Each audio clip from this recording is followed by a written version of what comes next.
Mesdames, Mesdemoiselles, Messieurs, Voltaire écrivait à Frédéric II qu'il faut toute une vie pour maîtriser l'éloquence, approcher ce qu'est l'éloquence. Moi, si j'en crois le timer qui est devant moi, j'ai 12 minutes. 12 minutes pour vous dire l'essentiel. D'abord de vous dire, à l'instar du nom que porte cette intervention même, quand chacun d'entre nous, quand chacun d'entre vous, il y a peut-être pas un orateur, mais votre orateur. C'est une fausse croyance, c'est une fausse idée que de considérer que la parole est l'apanage que de certains et que du talent. C'est tout l'inverse. Et si je dis ça, ce n'est pas dans un élan de bienveillance singulier, c'est par pragmatisme. L'expérience ne m'a pas appris beaucoup de choses, mais elle m'a fait retenir une ou deux. Il y a en chacun d'entre nous une capacité oratoire. C'est le pragmatisme qui me fait parler, pas la bienveillance. En chacun d'entre vous, en chacun d'entre nous, il y a une possibilité d'être bon à l'oral, de convaincre un auditoire et de convaincre un public. C'est juste là, de l'autre côté de la peur. La formule nietzschéenne est vraie pour l'orateur. Deviens ce que tu es, deviens capable de toi. Et c'est si vrai que je vous dis ça d'entrée, pour être un bon orateur, il suffit, et cela prend du temps, de l'engagement et de la discipline, être vous-même, être capable d'être vous-même. On se trompe souvent à confondre éloquence et grandiloquence. On pense qu'être un bon orateur, c'est faire du théâtral, faire de l'exagération. C'est fondamentalement tout l'inverse. Je demande néanmoins à ceux qui regarderont cette intervention bienveillance, pour la raison excellente qu'il me manque, moi, là au moment où je vous parle, l'essentiel, le fondement même de ce qui fait un orateur, un auditoire. Un public. J'ai devant moi une caméra, un caméraman charmant au demeurant, mais c'est largement insuffisant. Vous avez besoin de deux choses pour être convaincant. Vous-même et un auditoire. Communiquer vient de communier. Il s'agit d'abord d'un partage. Mesdames, Mesdemoiselles, Messieurs, si vous voulez devenir un orateur, n'écrivez pas vos discours. Autre erreur fondamentale que l'on fait, on croit qu'une bonne intervention orale, c'est un bon discours. Bien écrit, prémédité, prémâché, à la virgule près. Alors que c'est fondamentalement tout l'inverse. N'écrivez pas vos discours, ou en tout cas ne lisez pas des discours. Parce que écrire un discours intégralement rédigé, c'est la certitude de se priver de tout ce qui fait l'éloquence. C'est la certitude de vous priver de l'échange avec l'autre, de cette communion, de ce partage. Lorsque vous prendrez la parole, lorsque vous prenez la parole, votre cerveau reçoit des millions d'informations au moment où vous parlez. Un regard, même masqué, un visage, une expression, c'est tout ça que vous recevez au moment où vous parlez qui fonde votre discours. La parole est faite pour moitié de celui qui parle et pour moitié de celui qui écoute. Ça demande le courage d'aller regarder l'autre en face, mais la véritable éloquence ne peut naître qu'à ce prix-là. N'écrivez pas vos discours. Depuis plusieurs années que j'apprends et que je me nourris de l'éloquence, je prends à peu près dans toutes les sciences. Celle du théâtre, celle de l'art scénique, celle de l'éloquence judiciaire, celle des sciences cognitives. Il y avait un immense orateur qui était un immense avocat qui s'appelait Maurice Garçon. Jeune avocat, prometteur orateur, il avait un autre maître, son mentor qui s'appelait Laborie. Et voilà que lorsque Maurice Garçon a eu sa première plaidoirie aux assises à faire, et chacun sait que les assises, c'est là où vraiment l'avenir d'un homme peut se jouer. Il a montré son discours, sa plaidoirie à son maître l'a regardé, il lui a donné approbation, c'est un bon discours, il l'a pris et il l'a déchiré devant lui. Et il lui a dit maintenant, plaide, parle, ne lis pas, ne lis jamais. Avoir un discours intégralement écrit, c'est être en tête-à-tête avec vos feuilles. Et voyez-vous, si vous restez comme ça, à 80% de votre intervention, vous vous coupez de l'essentiel. Alors vous regardez de temps en temps un auditoire, mais il voit l'essentiel, c'est votre cuir chevelu. Alors qu'il faut lui parler, le prendre avec. Il y a vaincre dans convaincre. Il faut aller vers lui. N'écrivez pas, ne lisez pas des discours. N'imitez personne. Le talent ne se prête pas. Allez à la recherche de ce que vous êtes. Sculpte ta propre statue, disait Charpentier, qui était un immense orateur qui a écrit les remarques sur la parole. Alors me direz-vous, c'est quoi que l'on propose? Est-ce l'improvisation? Et si je dois répondre oui, je vous dirai tout de suite, comme disait Louis Jouvet, que l'improvisation ne s'improvise pas. Lorsqu'il s'agit de prendre la parole, il faut préméditer son improvisation, préparer un plan extrêmement clair. Le plan, c'est votre fil d'Ariane, votre vade-mecum. Vous savez d'où vous partez, où vous allez et comment vous y allez. Vous verrez apparaître, quelque part, ici, un petit papier où est mentionné les étapes comme suivent. L'exorde, l'argumentation et la péroraison. L'exorde, c'est la captation de bienveillance. Ça vaut pour toutes les formes de discours. Que ce soit dans un milieu professionnel, que ce soit à un mariage ou quelque chose d'un peu plus gai, à un enterrement. Il faut que votre première phrase donne envie de vous suivre. Condamnez les phrases toutes faites. Comme disait Boileau, que je solliciterai sans peine à de nombreuses reprises, tant il est vrai que tout ce qu'il dit est valable pour l'orateur, inventez des ressorts qui puissent m'attacher. Que votre première phrase soit une invitation à vous suivre. Vous voyez, moi, j'ai commencé par Voltaire, plutôt que juste un bonjour mesdames, bonjour messieurs, bonjour les caméras. L'argumentation ensuite.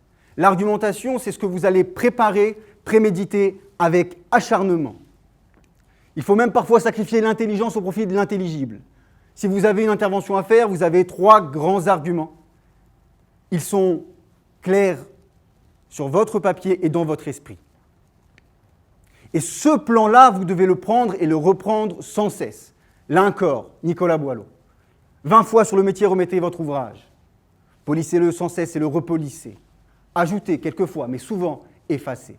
Alors comment est-ce qu'on prépare ce plan? La grande erreur que font les gens, c'est de s'asseoir lorsqu'ils ont un discours à préparer, ils s'assoient, ils prennent un stylo et une feuille. C'est la mort de l'art oratoire, c'est la mort de l'éloquence. C'est dans l'autre sens. De l'oral à l'écrit, pour poser vos idées, puis de l'écrit à l'oral. Parlez tout seul, dans votre chambre, dans votre salon, qu'importe, parlez tout seul, préparez votre intervention. Jacques Charpentier disait, si vous voyez un homme parler tout seul, c'est soit un fou, soit un orateur.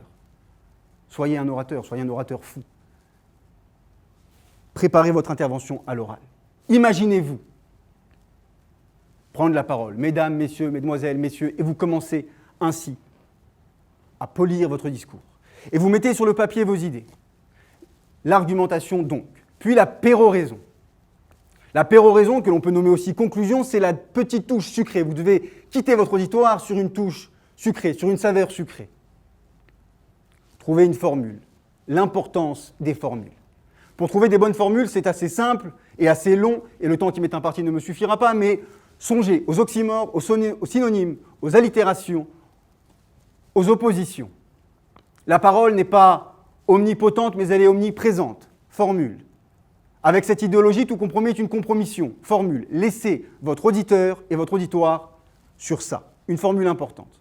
Que vous sachiez, il est fondamental d'avoir ce plan, mais c'est une boussole, pas un dictateur oratoire. Il y aura toujours des imprévus. Jouez de l'imprévu. Si vous faites un bide, assumez votre bide. S'il y a un bruit dans la salle, jouez du bruit dans la salle.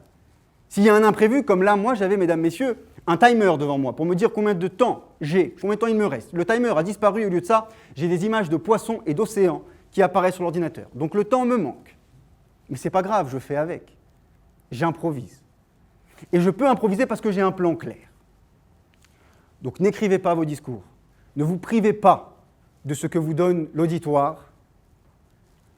Jouez de l'imprévu si un imprévu il y a. La peur de la prise de parole en public. La peur. Voilà le grand sujet qui revient. Voilà le grand sujet qui inhibe. Voilà le grand sujet qui fait que, à 24 heures de certains concours d'éloquence, des candidats vous envoient un mail pour vous dire « j'ai peur, j'y vais pas ». Mesdames, messieurs, n'ayez pas peur de la peur, ayez plutôt peur du jour où vous n'aurez pas peur de prendre la parole en public. La peur que vous avez avant de prendre la parole, elle est salvatrice. C'est encore la modestie du souci de bien faire. Et rien n'indispose davantage qu'un homme pédant, arrogant, trop sûr de sa science. L'auditoire a besoin d'une modestie. N'ayez pas peur de la peur. Une immense actrice qui s'appelait Sarah Bernhardt, qui donnait des cours de présence scénique, d'art oratoire, d'expression dramatique, avait une élève qui lui a dit « Moi, madame, je n'ai pas peur ». Elle lui a dit « Vous inquiétez pas, ça viendra lorsque vous aurez du talent ». Mesdames, messieurs, n'ayez jamais peur de la peur. Conservez-la. Tout ce qu'on peut faire avec l'expérience, en revanche, c'est de l'appréhender différemment. Alors il y a quelques méthodes pour ça, là encore le temps me manque pour toutes les donner, mais donnons les essentiels. D'abord et avant tout, visualisez. Lorsque vous allez prendre la parole, visualisez. Imaginez-vous. Moi j'ai longtemps imaginé cette prise de parole-là, de ce soir. Je l'imaginais exactement comme ça, avec une caméra qui me regarde, avec des lumières qui m'aveuglent. Ça fait que je suis moins surpris. Si vous maîtrisez parfaitement votre plan, votre anxiété diminue à mesure de votre maîtrise du plan. Ensuite, aussi banal que cela puisse paraître, respirez. Les gens ont tendance à oublier de respirer, même avec un masque. Entre le moment où on vous donne la parole et le moment où vous prenez la parole, il y aura toujours quelques secondes. Ces secondes-là vous appartiennent, prenez-les. Vous envoyez ici un message à tout votre corps que ça va aller, que vous n'allez pas mourir, que vous n'allez pas disparaître, et que même si vous vous ratez, toute réussite n'est jamais qu'un échec modifié. Alors n'ayez pas peur, et lorsque vous allez prendre la parole, réfléchissez, respirez profondément. Ensuite, de quoi il y a également la position qui est importante. Je ne sais pas si on voit l'entièreté de mon corps, mais mesdames, messieurs, les gens qui vont commencer à parler et qui sont quasiment en position religieuse, celle-ci pose problème. Il faut avoir un espace des jambes suffisamment important. Mon professeur de rhétorique me disait, si tu veux t'entraîner à une bonne position, tu prends le métro, tu te mets entre les deux rames, les mains derrière le dos. Et si tu n'es pas tombé entre les 2 et 3 stations, c'est que tu es sur la bonne voie. Être bien ancré au sol. Cristiano Ronaldo avant de tirer un coup franc, fondamentalement. Ancrez-vous bien au sol. Ensuite, ayez un contact avec la matière. Vous aurez normalement un pupitre devant vous, dans la plupart des cas. Vous me direz, là, il n'y en a pas. Mais dans la plupart des cas, vous aurez un pupitre. Touchez le pupitre, touchez la chaise. Ne vous avachissez pas dessus, mais ayez un contact avec la matière. La matière rassure infiniment. Ensuite, mesdames, messieurs, comment on fait pour ne pas avoir cette angoisse du blanc, cette angoisse de tomber, cette angoisse des mots qui ne viennent pas, cette angoisse des mots qui disparaissent? Eh bien, ce point fondamental qu'on ne dit pas assez, les mots. Je peux faire des dizaines de masterclass et vous entendez les gens vous parler de la position, comment vous tenir droit, attention à la main droite qui ne doit pas dépasser la main gauche, 1001 choses et personne ne vous parle de l'essentiel. Les mots, votre vocabulaire. L'erreur fondamentale est de croire que les dictionnaires sont faits pour les jeunes années. Donnez-vous comme objectif 5 mots par semaine. Apprenez 5 mots par semaine. L'éloquence, l'art oratoire, c'est quoi? C'est la certitude, la confiance dans ses moyens de langage d'aller trouver le mot juste au bon moment, la bonne nuance, le bon trait. Et vous êtes limité, nous sommes limités par une seule chose, notre aptitude à penser et donc notre aptitude à dire. Plus votre champ de pensée est large, c'est que votre vocabulaire s'est élargi. Vous ne pouvez pas nommer ce que vous ne pouvez pas penser. Alors, mesdames, messieurs, donnez-vous rendez-vous avec vous-même chaque dimanche matin ou quel autre jour pour avoir plus de vocabulaire. Je finis sur 2 points très importants. Le rythme dans votre discours. Vous pouvez écouter des dizaines d'orateurs qui vont rester monocordes, monotones, du début à la fin. Variez les rythmes, variez les tons, variez même le fond. Heureux qui dans ses vers, c'est d'une voix légère, passez du doux au grave, du plaisant au sévère. Et n'ayez jamais peur de ceci. Le silence. Les gens confondent les blancs et les silences. Si vous prenez la parole, il n'y a rien de pire, disait Sénèque, qu'un torrent de paroles qui ne s'interrompt pas. N'ayez pas peur du silence, au même titre que vous ne devez pas avoir peur de la parole. Vivez votre silence. Le petit silence qui précède la parole, ça fait partie de votre parole. Celui-ci, prenez-le et vivez-le. Mesdames, messieurs, comme je vous disais, il faut toute une vie pour véritablement approcher l'éloquence.